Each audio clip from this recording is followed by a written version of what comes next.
Okay, so you're doing your stuff now. So then when did you actually start to make moves towards music? Was this in high school? What were your moves towards music? Well, in high school now, when I leave Manchester when I was 14 and go to Clarendon to live in Waterlane with my father's side of people. Then my father on that side is also genuine stalwart Christian with my grandmother, Christian home, but they were Seventh-day Adventists. So, not Seventh-day Church of God, Adventists, same thing, same concept. Saturdays. Yeah. So guess what used to happen now? Remember, leaving from Manchester, loving music and hearing all these songs. When I reach Waterlane now, some of the biggest stage shows that keep in Waterlane keep on a Friday night, which is Sabbath night. So, can't go. So me sit in my bed and hear the artists that perform, the Everton Blender, them. Just I hear them out of the center perform, and you know what I mean? And going to church every Saturday, I started to learn to play the keyboards. Okay. You know what I mean? And all of that. And one day I was walking home from church one Sabbath, and a brother named Ricky, he called me and he said, I have something to make your ear. I have a headphone, and then put on his headphone on my ears, you know what I mean? And then play a Sizzler song. My church, I come from in a long sleeve shirt, and my long sleeve shirt, I'm tie, and him play a Sizzler song. Like I say, get these words off the vine, while you're impressed right away. Brother, when the man play that song, I say, because I'm merely gospel, you have it in your mind, you know, man, they going to church and things. I hear the song now, so I guess I start now. I start to tune in for Elise Kelly. Every morning, I used to turn on the radio low. And the house because, a Christian home. And I start hearing play. Persistent is to try to hold this pressure. Nice man, I start hearing play. Song like,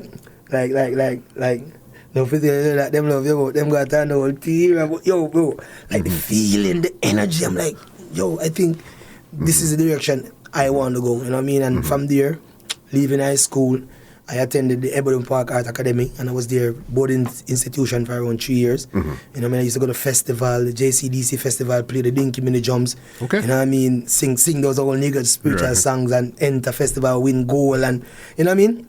So at Ebony, I think when I leave Ebony Park around 2001, that's when I started to take music like serious, because that time I was around 17, 18. You know what I mean? Up in that age, and I used to work in Mandeville. You know what I mean? And one day I walk into Mandeville town. First, I thought the story in life.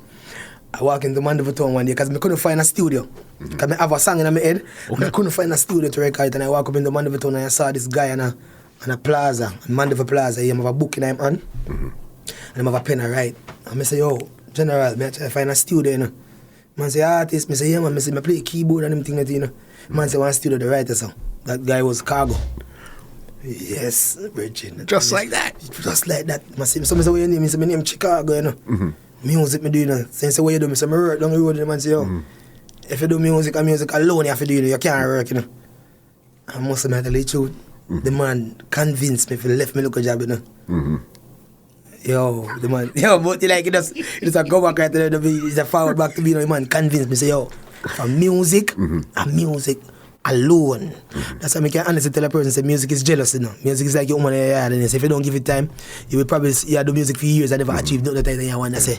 Oh, yeah, but music jealous. Music is like your woman in your yard. You have to give it time. All your attention. You have to suffer with it, just like you suffer with the woman in your yard. And say, yo, wait, I say you have to suffer with music, you know what I mean? So the thing is that when he bring me to the studio, the guy named Stingray, Steinem Recording Studio in Mandeville, small studio, the youth said to me, say, what you do? I say, I sing, you know. I do harmonies and I play a keyboard with him, and he was surprised, you know what I mean? And he said to me, say, listen, you know, say, he said, play a set and he give me a keyboard. And I go, I play two things. He say, yeah. Yeah, but you know, guess the man tell me, say, the man say, listen, I'm leaving on tour in 1 week. And I don't know when I come back to Jamaica. I leave for 6 months and I don't have nobody for run the studio.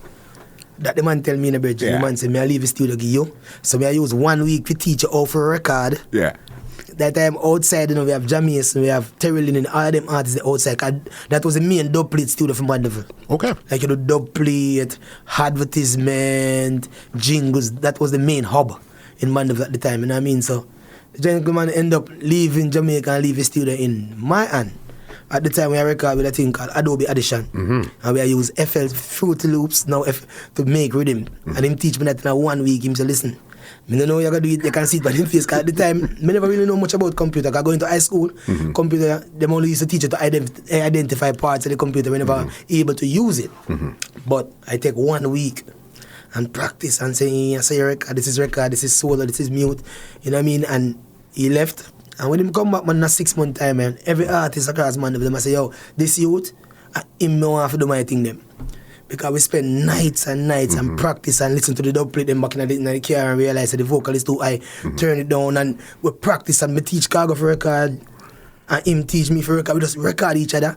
So at the time now, every new rhythm we release in Jamaica, Hard Times, we search the whole Mandeville and the whole Mapen, trying to get those instruments because we have a studio at our disposal.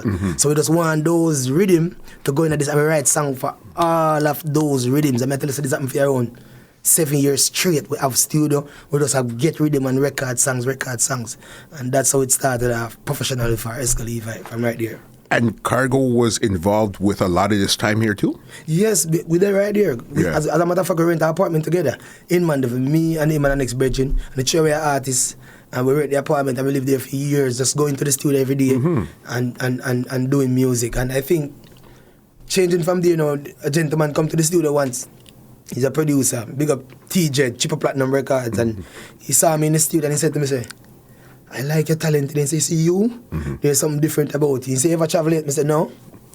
And he said, set up a passport. And the man set up my passport. It's around 2002, 2003. Yeah, man. And the man came to Trinidad the first time I go up on plane. And we spent 1 year at Trinidad. We have studio over there and we start record with some Trinidadian artists, the Maximus Dan and all them people. And that's where it I think from there, back to Jamaica, then to Canada. Everything just flourished from that point. This podcast is brought to you by www.twolinedmusichut.com.